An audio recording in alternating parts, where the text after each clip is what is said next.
Okey tuan-tuan, berita paling terkini dan menggemparkan situasi yang sedang berlaku dekat Iran sekarang ni. Saya nak update pada you all satu berita yang telah disahkan pun oleh Al Jazeera. Iran telah mengambil langkah yang cukup berani tuan-tuan untuk declare ni penutupan Strait of Hormuz sepenuhnya. Total closure. Ini adalah penutupan sepenuhnya Selat Hormuz bermaksud mana-mana kapal yang lalu lalang memang takkan dibenarkan lah. Alright, sepenuhnya bermaksud regardless whether dapat agreement, dapat green light atau tidak.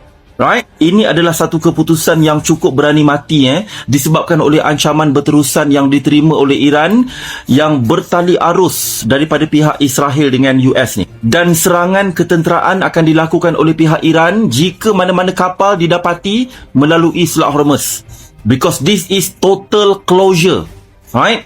Dan ini satu berita yang tak baik dan mengejutkan satu dunia tau. Especially menjelang World Cup yang bakal berlaku esok ni. World Cup akan berlangsung tuan-tuan. So tindakan Iran ni akan menggugat situasi dekat kejohanan tersebut. Especially because Iran pun bersaing dekat kejohanan yang sama. Dan saya dimaklumkan ini confirm tau. Perlawanan yang melibatkan tim Iran yang berlaku dekat US. The moment kejohanan tamat, the moment game habis, player Iran kena balik ke negara Mexico. Tahu, US tak benarkan player Iran ni untuk stay dekat Amerika selepas game tamat. Tak boleh. Kau kena pergi nyah daripada US, stay dekat Mexico. Right? Dan even satu referee yang terkenal dari Somalia tak dibenarkan untuk masuk ke Amerika dan mengadili perlawanan. Sebab dikatakan terlibat dan ada kaitan dengan pengganas. Amerika halang player, referee. Mereka lakukan tapisan yang memang tak masuk akal lah tuan-tuan. Sebab itu saya dah sebut daripada awal dulu konten saya sebelum ni. Kejohanan World Cup tahun ini bakal menjadi kejohanan paling cilaka. Faham?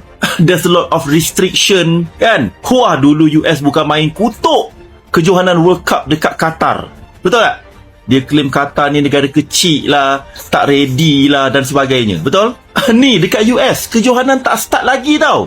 Banyak penyokong-penyokong bola sepak kan, pihak official, player, penyokong semua ni mereka berhadapan dengan ni kriminal, kes kecurian, rompakan. Berpuluh kes jenayah dilaporkan berlaku dekat Amerika menjelang World Cup. World Cup tak start lagi tau. Okey, tak apa, kita kembali pada ni cerita ni. Cerita pasal World Cup pula. Dah lari sikit, minta maaf. Baik, susulan daripada total closure ni, US mengambil langkah yang drastik. Baca dekat bawah ni dah disahkan. Amerika Syarikat akan menyerang Iran dengan sangat hebat malam ini tuan-tuan. Saya boleh jangkakan awal pagi ni waktu Malaysia menjelang beberapa jam sebelum perlawanan pertama World Cup. Naik bulu roma saya, berdebar jantung saya tuan-tuan nak menanti benda ni. Kerana ini adalah official statement yang dikeluarkan oleh dan Pentagon. Alright? Okey, bagi mereka yang belum follow saya lagi, boleh follow saya. Saya akan update anda situasi semasa yang berlaku dekat Iran selang beberapa jam daripada sekarang. Hari ini tanggal 11 Jun kita nantikan perkembangan benda ni dan saya amat yakin serangan ni akan berlaku lah.